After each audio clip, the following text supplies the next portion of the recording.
attention to the lobby and the chat. My name is Matthias Mau. I'm the managing consultant of Machine Learning Architects Basel, in short MLab. And I'm just going to do a short introduction here. So maybe Summer, if you can move on to the next slide already. A little bit of the background information, who we are. So our team is part of the SysDig network. That's sort of a network of different specialized consulting cells that has more than 25 years of experience with a particular focus on reliable software, AI, and data systems.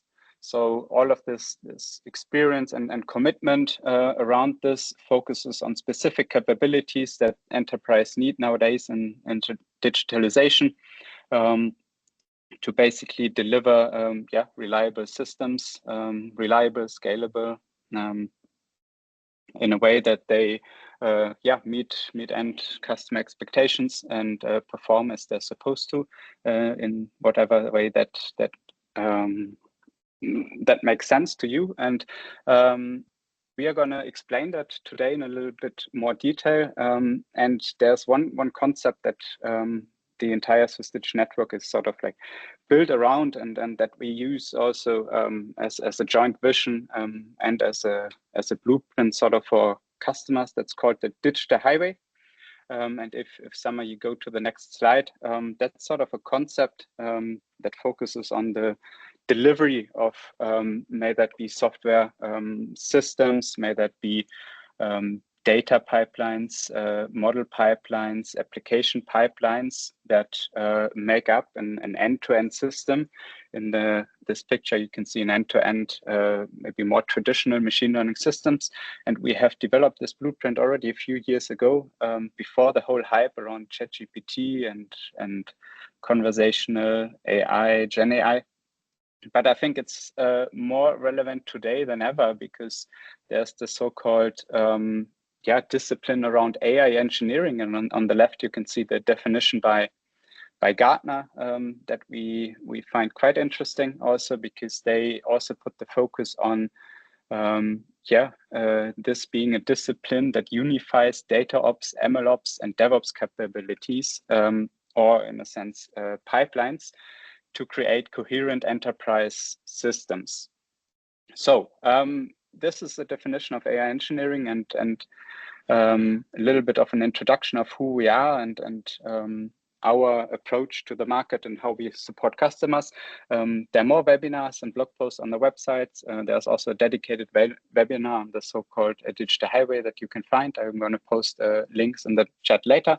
But now, without further ado, I want to hand over to Summer to present today's topic. Okay, thank you, Matthias, for the introduction. So just a quick intro from my side. Who am I? I'm Summer. I'm working as a lead AI and MLOps engineer in Machine Learning Architects Basel since 3 months. And I would say like 6 years of experience building machine learning solutions, and with the advent of AI systems, also recently more AI engineering and systems itself.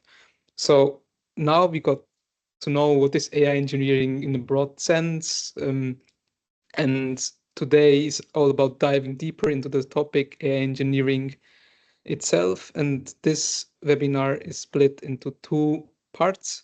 So the first part is an introduction into AI engineering itself, a more deeper introduction. I will start with what are the problems in real-world AI systems. Some of the problems you might already know if you have interacted with, let's say, ChatGPT or any other language model in the recent days, years, and however they are available. And then I will dive deeper into the components of AI engineering itself, how you can tackle this problem, what components you need. And with this knowledge that we built up in this first part, there will be a second part today, talking more about how to implement a simple agent with all these components in mind. As it is divided into 2 parts, after the first part, there will be a Q&A session. You can post your questions because you're muted in the chat all the time, and then after the first part, we can discuss these questions, and if something else has come up, we can discuss that before actually diving into the agent, a simple agent that we build on top of it. So let's start with the problems. I think you know some of the problems that exist. So why do these problems exist? The inherent nature of LLMs is that they are probabilistic in nature. So what does that mean? So an LLM is trained to generate text based on your input and the context your input has appeared in the training data. It generates realistic text based on what you ask and what it has seen in the training data.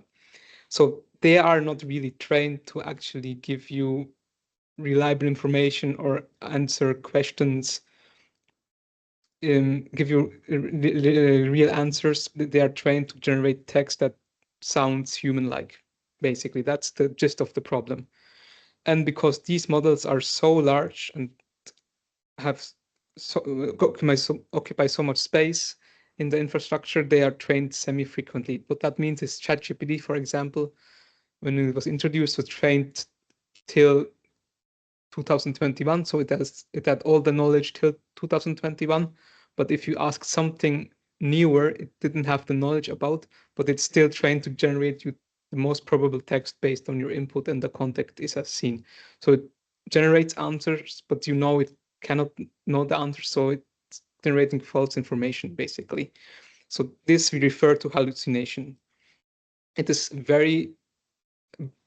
it's a big problem if you are interacting with customers. If you have a chatbot that is client facing and the client is asking something about your company and your chatbot is generating answers that are not correct.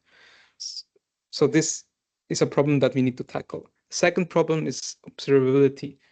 I will define that term further, but for now, what that means is if your LM is generating a wrong answer, you want to know why it generated a wrong answer. Because sometimes if you have a client-facing chatbot and it's asking about certain products, maybe certain limitations, certain terms of your contract, and you're generating false information, you want to know that it happened and why it happened to actually improve your system so that it doesn't happen again.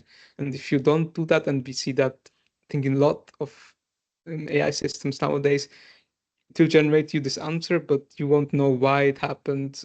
You cannot really dig deeper into it and improve your system. So it's very essential if you want to improve your system. So with these two in mind, what do we need in our AI system to tackle these problems? So now we dive a bit deeper into the components of AI system, of AI engineering or AI systems itself. So as I said, one problem is hallucination, and the gist can be that, or the main problem can be that the LLM doesn't know about your data itself. Because they were normally trained on public information, it doesn't have access to your private information, your private documentation, and so on. So first thing you need to do is have this data available to your AI system. So you have to have a way to make this knowledge available. So you need to have like kind of a data pipeline to put this data in your system, right? The second part is the part that is actually generating the output, that is the LLM. Be it ChatGPT, be it DeepSeek, be it Llama, whatever you want to use, depending on your company and your laws or your internal laws about data privacy. So this will generate you the output. But I will not dive deeper into LLMs because everyone is using LLMs, and it is more about building systems around an LLM. But once you have your data, you need a way to actually have this knowledge available to your system. So there is a knowledge strategy how to input that. You might have heard of RAG already or of fine-tuning. I will explain that in this part.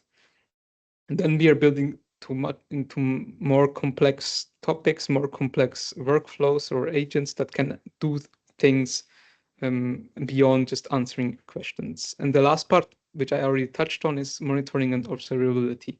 So monitoring is that something happened, like generated wrong answers. Observability is why did that. So this is a big part. I will show you why it's a big part actually moving forward.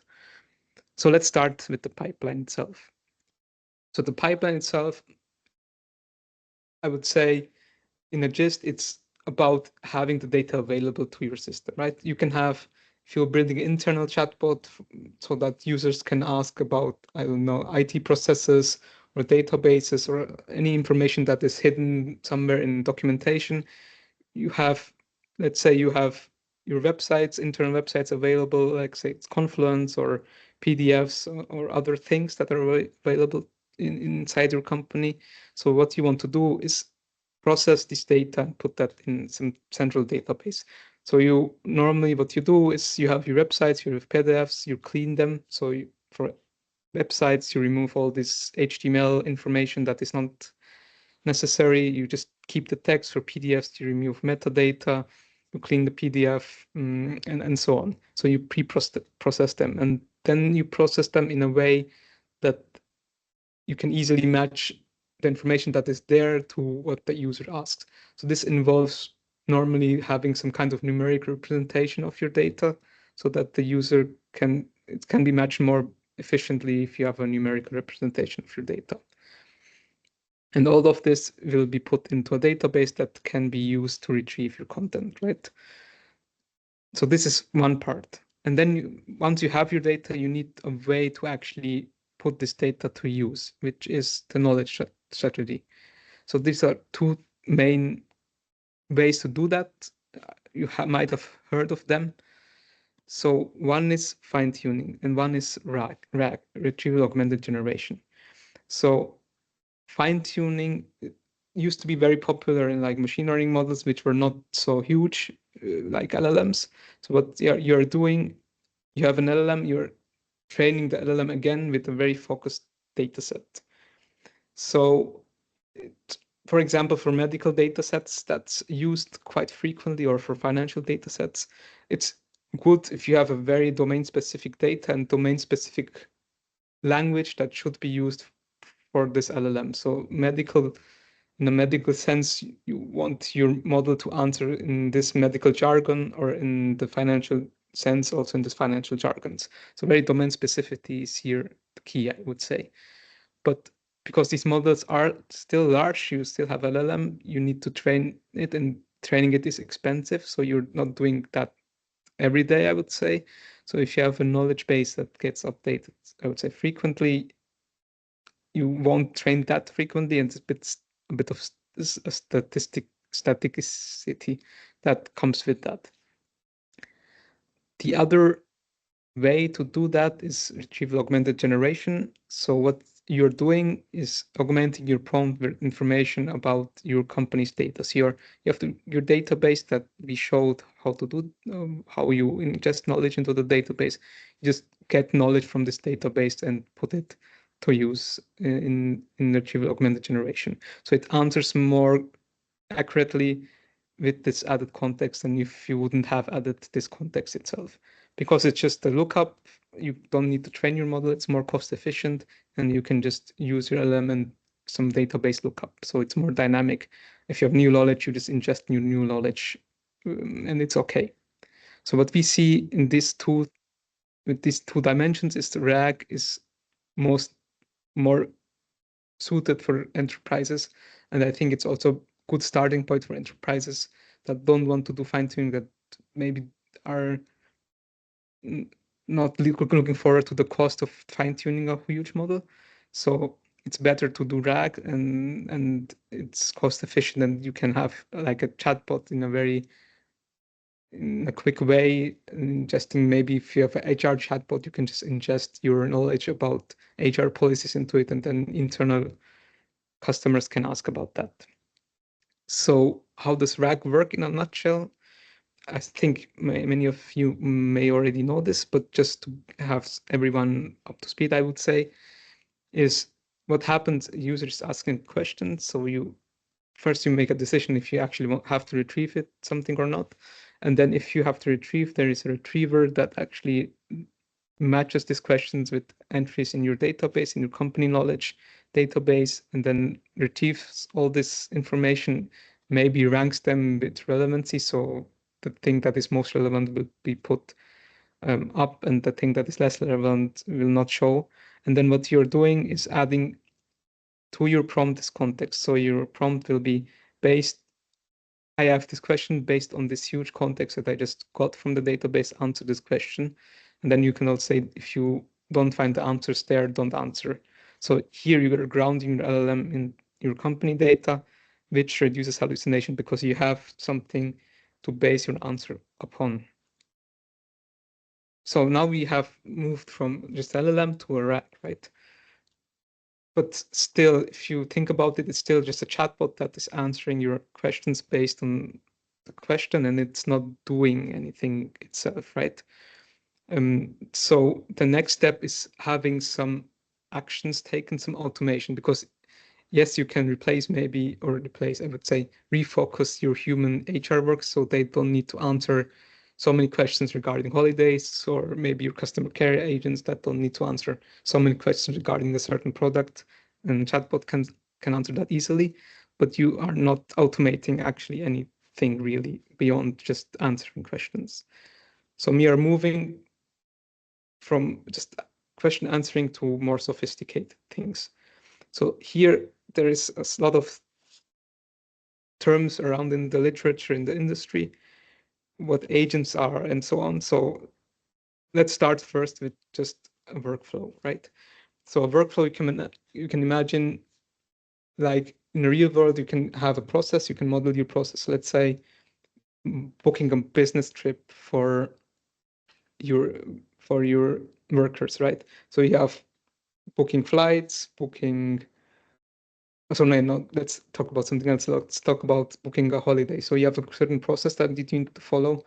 So if you want to request a holiday, you have to check your calendar, check how many holidays you already have, check if you have enough holidays left to have this holiday, and then maybe someone has to approve this. So it's very static process, right?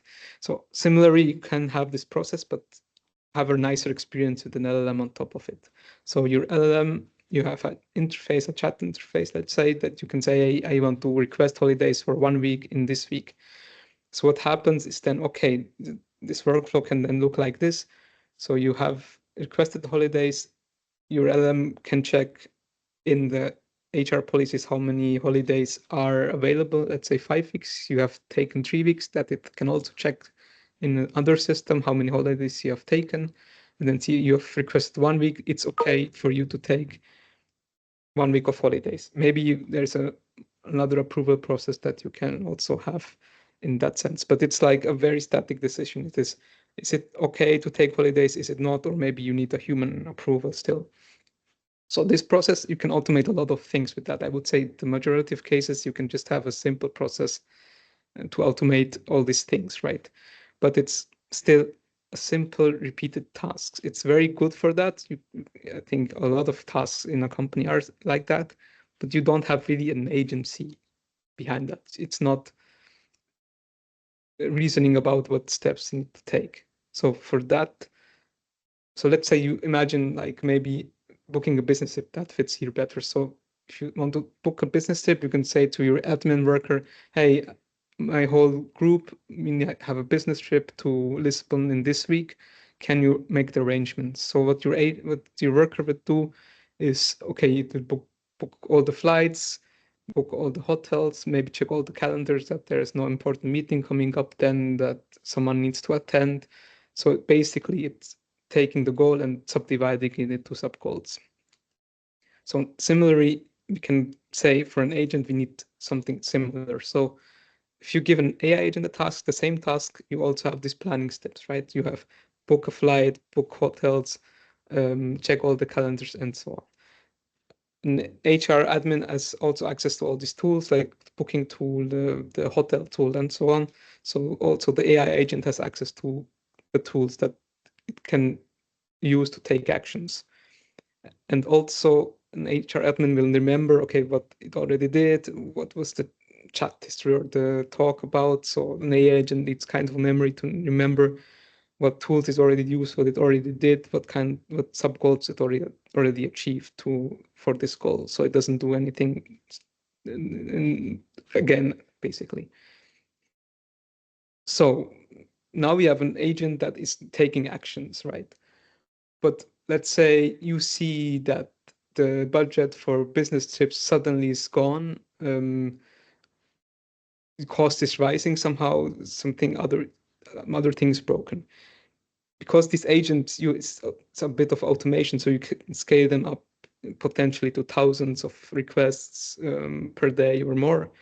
So, and if you don't know what the agent did and why it did that, you won't know why the cost have risen so much suddenly, or why something broke, or why tool was very slow suddenly.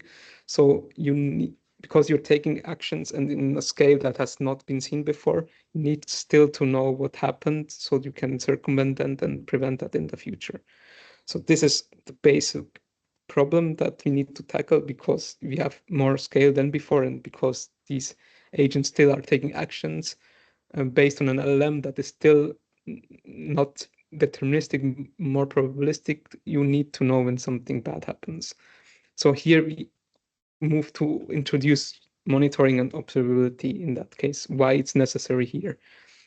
As I said, it's an agent, so it's taking actions. So it can happen that you see that there are a lot of costs in your latest agent interactions. So you need to know why it happened. It can just be that a lot of people are using the agent suddenly. It can be that something else broke, so a lot of people are just panicking and just asking what happened. So it can explain the costs. You can also see that because you have tools, the agent still needs to decide what tools to use, and you can detect that a certain tool was used a lot in the last few days or hours. You need to know why. Is it a good tool use, or did the agent decide wrongly that this tool should be used? And also wrong answers, you need to know why they happened. You need to trace back why the answer was generated. So here you have two dimensions. Monitoring, you detect that something happened, maybe something bad potentially, and observability, why it happened, to actually circumvent that in the future.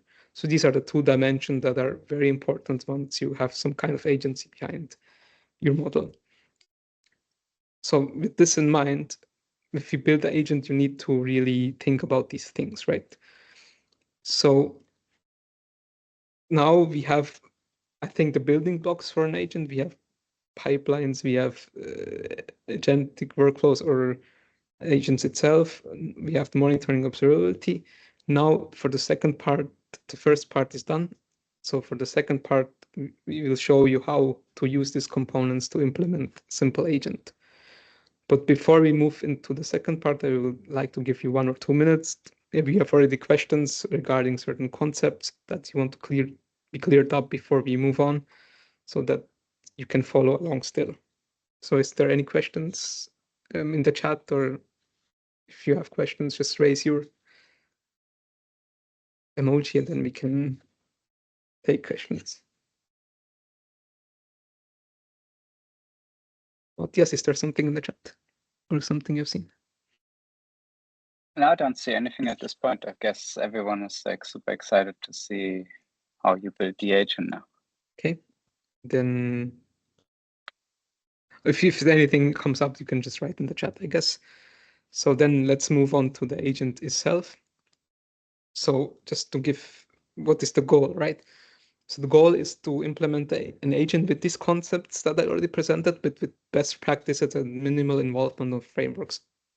The reasoning behind that is, if I use a lot of frameworks, then I have also to explain the framework itself, not only the reasoning behind what I did, or the concept. So we are focusing on having software best practices that can be extended for further functionalities easily. So with that in mind, let's move on. So just to recap, we will have an agent that will do the planning. We have certain tools available and also some memory, right, as before. So what will our agent be able to do? So our agent will be able to answer questions about the MLab website. So we'll have a retrieval RAG case, basically, as I mentioned before. It will also be able to draft mails itself and send the mails actually then.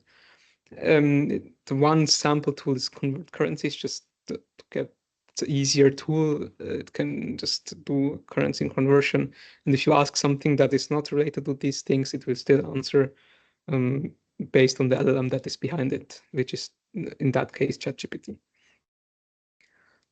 So now before I actually show you all the pieces, I would like to show you the demo to let you see how it looks like, and then I can explain how it actually works in the background. So I will switch. Well, so now you can see, okay, this is the first prompt, right? What is MLab stands on MLOps. So this MLab is our company, as Matthias already mentioned. So we have certain blogs available about MLOps. So we're asking, okay, what is our stance on MLOps? So what it did here is retrieve this information from our blogs and it's answered, okay, MLOps stands on MLOps. Should be an effective MLOps, which integrates expertise in machine learning, MLOps and DevOps, SRE and observability. And then also we emphasize the importance of observability for data and models as fundamental pillar, right? So this is like the first question. The second, so here you can say, okay, send a mail to me to set up a meeting regarding MLOps and that my name is Agentic AI. So if you send this, it will draft the mail and then send this mail to me. It will take some time because, yeah, it's still an LLM, so it takes some time to draft, and also there is something behind it. So you see, this is the subject. Dear Summer, I hope this message finds you well. I would like to set up a meeting to discuss MLOps and explore potential collaboration opportunities. Please let me know your available times, best regards, and so on. You see maybe here that I have received a mail. Yeah, I've received this mail. I can maybe also show you I received this mail, right? So it's the same mail that I've sent. So the next question I can ask is still the convert, let's say. So this is the currency conversion tool, but this behind this tool is basically an API call to another tool that calls with this information.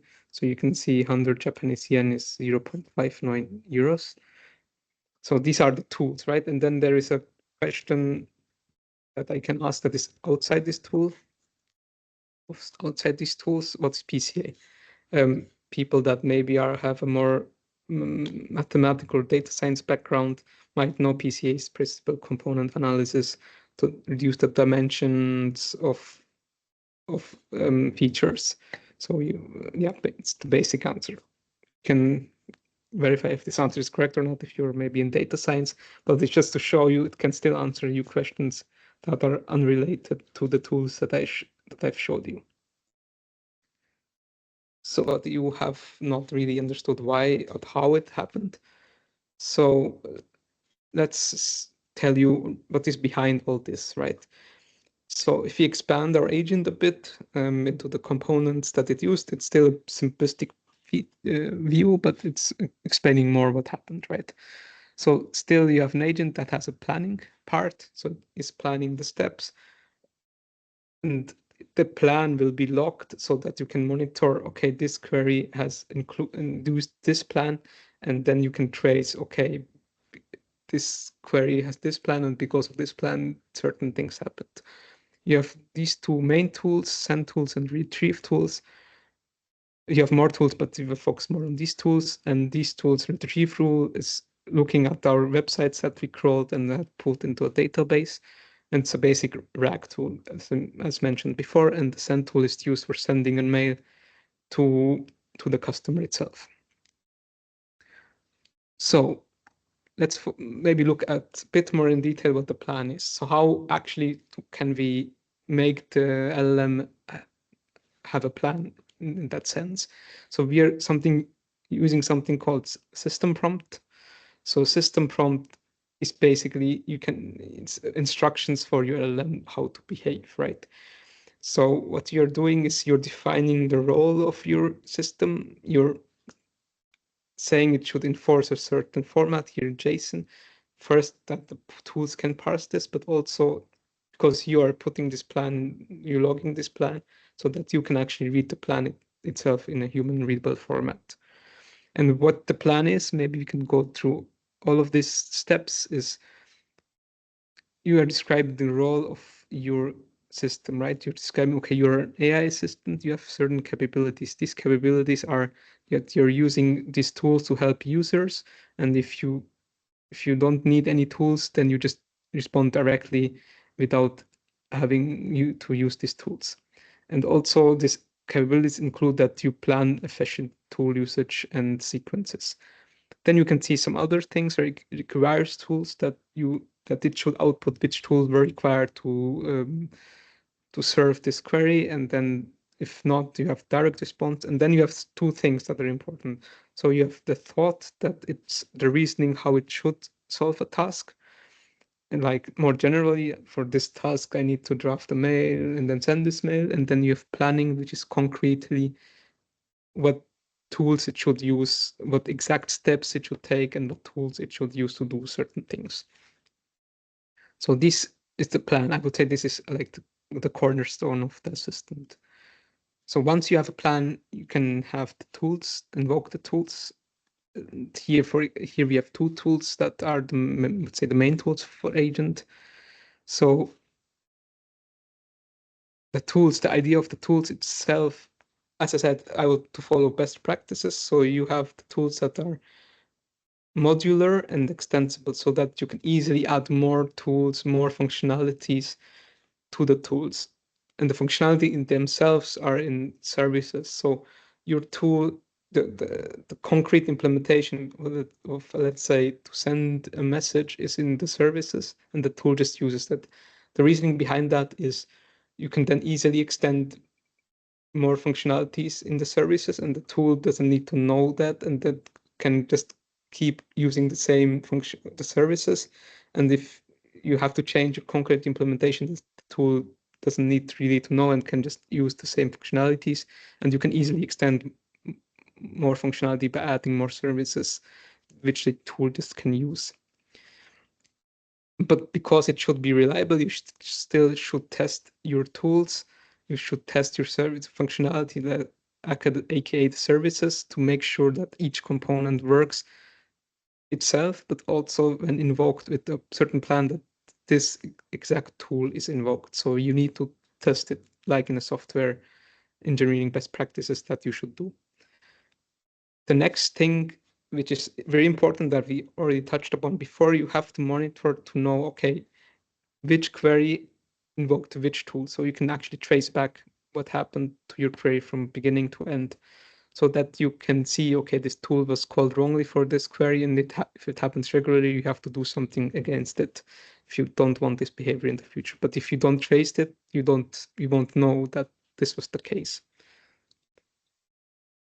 So just to give you like the more visual representation of tools and services. So you have these two tools, send tools and retrieve tools, which uses services like the message service, but the concrete implementation is hidden from the tool. So you can have email service, which we had in this concrete example, a service that can specifically send emails, but you can also have message service that can send Teams messages and Slack messages and so on. So you can add this functionality to the message service, and the tools just can use that. So it's more modular, it's more following the best practice of software engineering, I would say. Similarly, for retrieve tools, you can have for the retrieve tools, you can also have a retrieve service. Because you're using Azure in our example, it's retrieving from Azure, but you can also extend it to AWS, to local retrieving, and so on.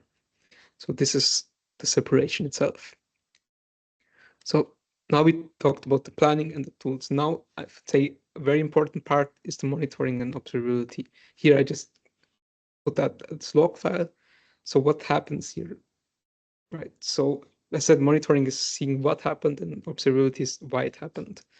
So let's see a concrete example of that. What happens? So let's say you want to retrieve information, right? So what happens in retrieve information? You have your original user query, then a plan will be generated saying to you, okay, I will use a retrieve information tool and retrieve information. So you have your plan, your tool name, retrieve information that is used.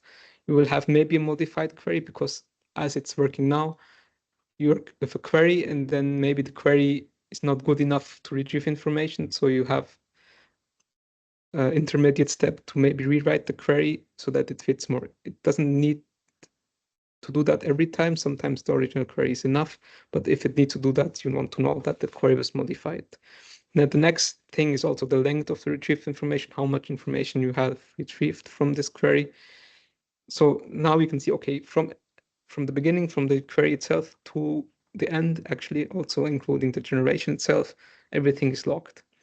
And everything is then sent to OpenTelemetry. OpenTelemetry is telemetry collector. It can collect information about your application, but also collect logs about your application. The reason why we're using that is you can integrate that with your local system. So you can write to your local file and then see every step in your local file. You can integrate it with here Azure Application Insights, where you can actually search for your information, maybe make dashboards out of your information, and so on. You can include it in Grafana if you have seen it in Grafana, and so on. This is to enable you to trace what happened and why it happened, which is very important if you are taking actions, right? So now we have explained you the setup, and I want to show you how it looks like in action. So switch again to the browser. Azure, right? Matthias, can you confirm you're seeing Azure?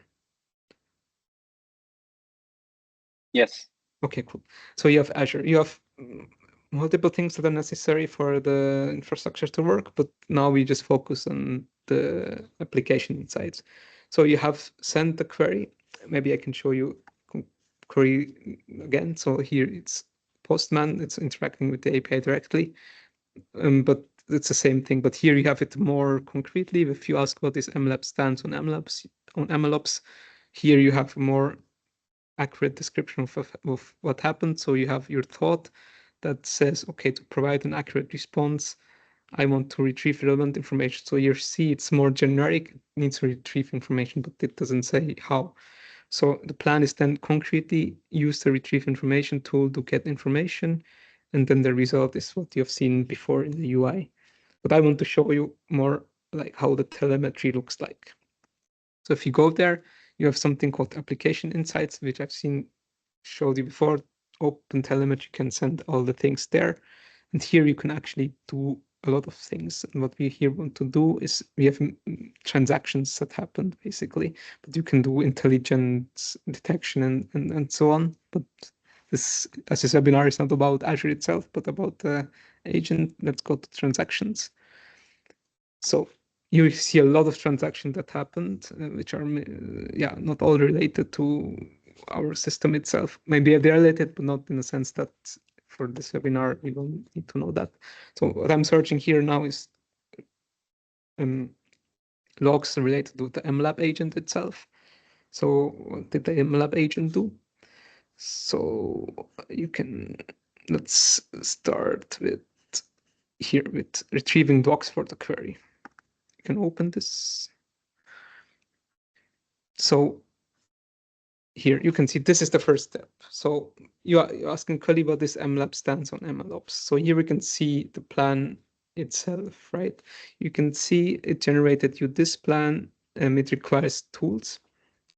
So you can see also the thought, the same thought as before. I need to retrieve information. The plan is I need this specific tool. And then you can see, okay, I needed this tool and the query is this. So it's very specific. It will call actually the tool with this information. So here it's the same thing. And then you can see the next step is it's retrieving documents. So it's retrieving documents for this query.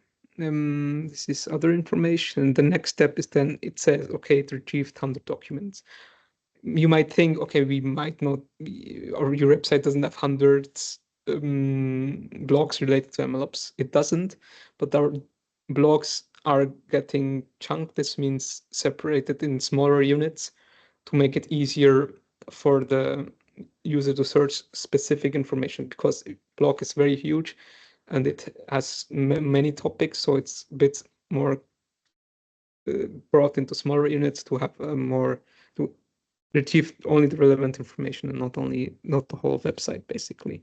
So what you can see, it retrieved 100 documents. You can also see here a specific one. So you can see MLOps here, continuous automation and machine learning.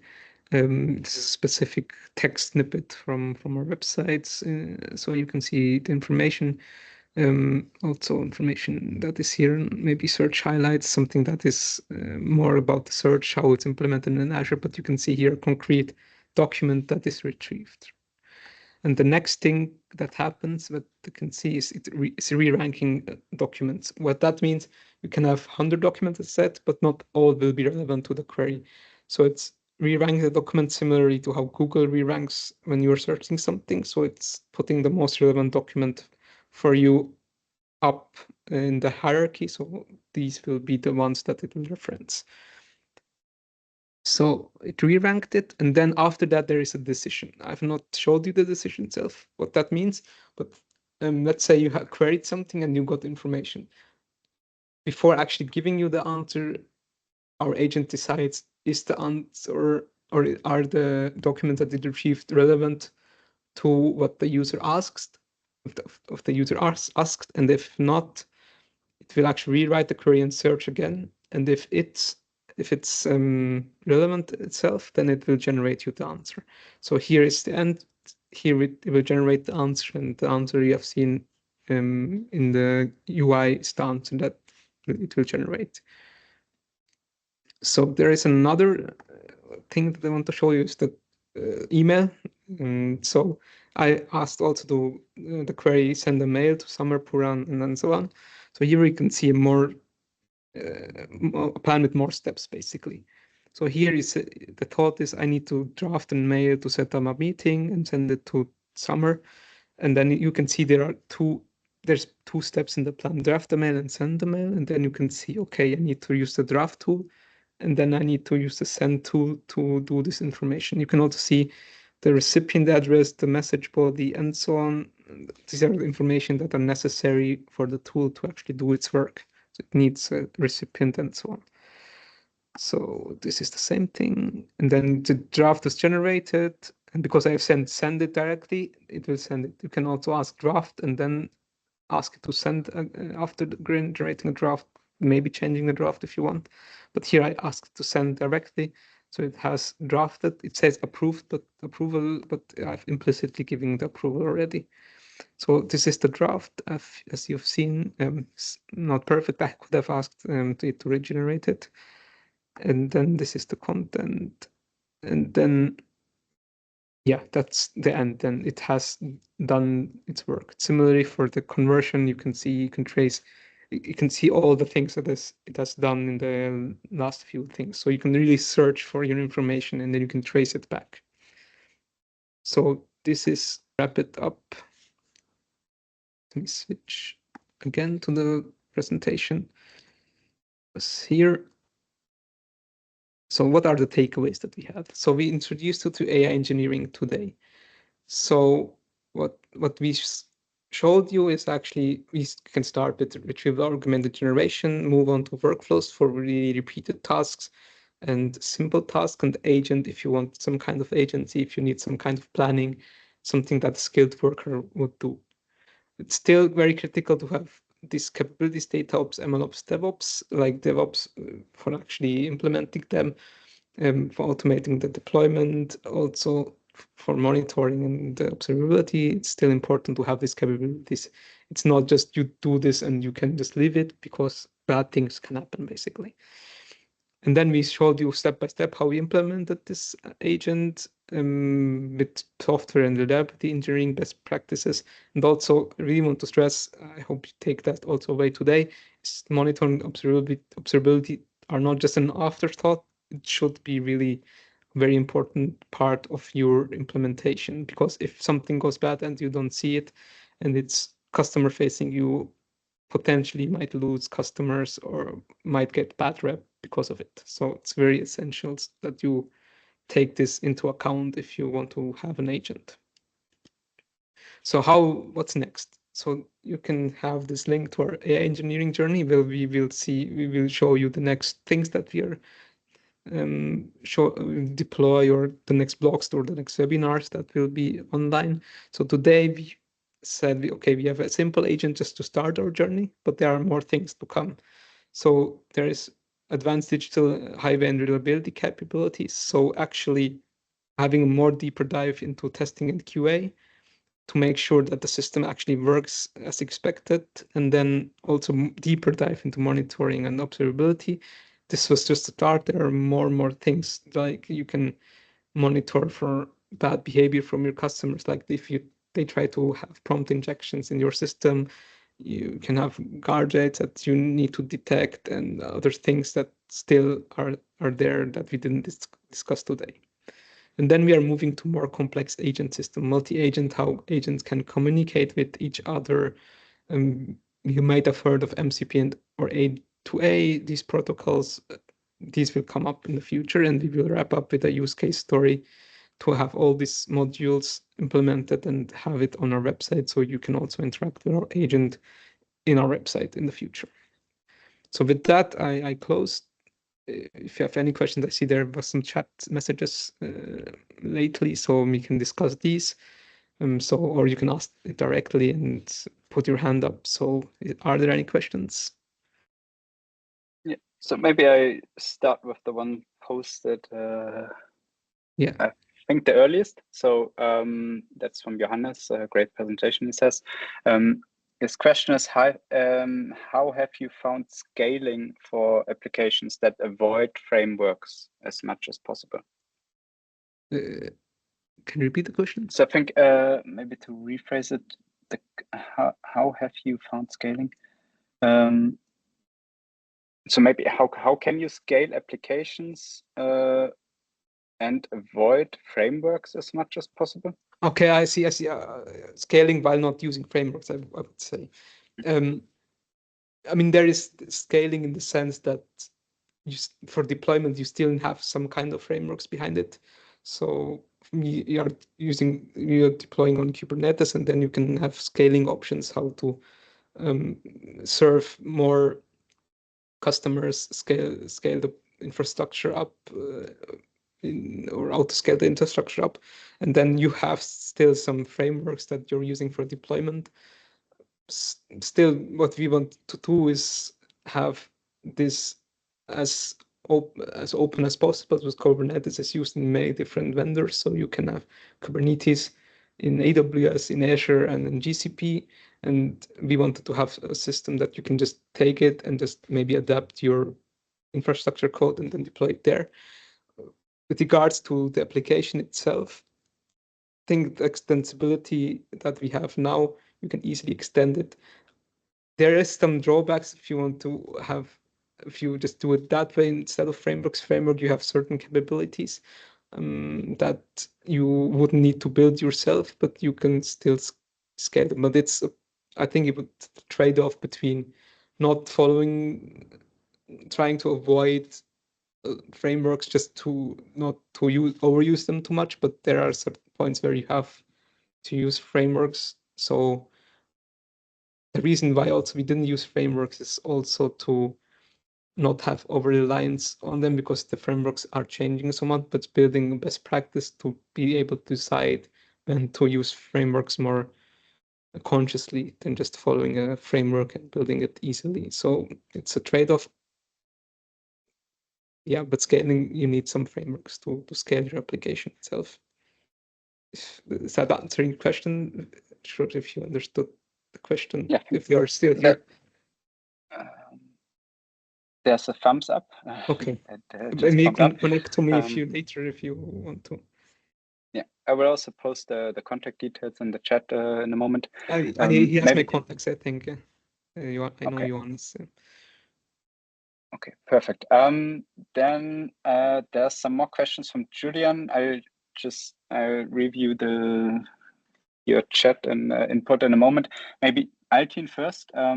what are important considerations when pre-processing or vectorizing data, such as choosing the number of dimensions or an embedding size? This is a very broad question, a very technical question. So embedding size, I don't think I can answer that conclusively today, but so there's different embeddings, right? So you either can have like one hot encoding and that's not really representing your data very well, or you have embeddings such as OpenAI embeddings and so on. I think more embeddings require more processing power. So it's a trade-off between how expensive you want your embedding to be related to how much you gain by having more sophisticated embedding. So it's I would say find the point where it's a good enough embedding and you won't gain by adding more dimensions to it. And also how exactly you want to distinguish between, because if you have less embedding size, you might have some confusion if you're querying, but I would say it's depending on if you have not a very high vector size of embedding, you might have this confusion, which might be okay in certain cases, but in certain cases you want very exact matchings. So I would say this is the consideration, what is your trade-off in a business sense of way. But I think it's a big topic, this the embedding, choosing the right embedding size. So it's, I think, not conclusively answered. But as I said, we can discuss that maybe also further, because I think it's a big topic. You got a thumbs up already. Okay. So that's a good sign. Now, maybe there are two more big questions from Julian. I think if I summarize it well, they are about security and governance concerns. So if I pick the last one, so how can he, explaining the question, let's say that a malicious employee, I don't know where they exist, who wants to access forbidden data of my company by interacting with an enterprise agent. So I'm pretty sure that I can implement access control rules to limit what the agent can tell me based on the company position. But once again, since the agent is also probabilistic, are these access rules enforced deterministically, strictly 100% of the time? Nothing is enforced 100% of the time, but I would say your agent is living for our agent is living in Azure, right?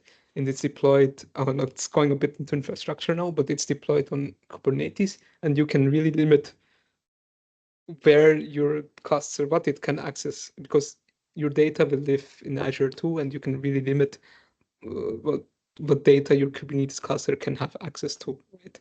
So in the enterprise setting, if you're deploying in some kind of cloud, you have this role-based authentication. You have a role for your Kubernetes cluster, and this role has a specific access to some kind of data. So, I mean, in this 100% in the sense, if you trust Azure, then it's 100% deterministic, of course, of Azure. So you cannot be sure 100%, but you're trusting that, I would say, in a reliable way. So here you can have this enforced, right? Yes, you can enforce that if you deploy it in a, let's say, best practice way, where your agent has only access, the infrastructure of your agent has only access to this data. So you can do it. Also, there are, if you follow the best practices, you should do that. Yeah.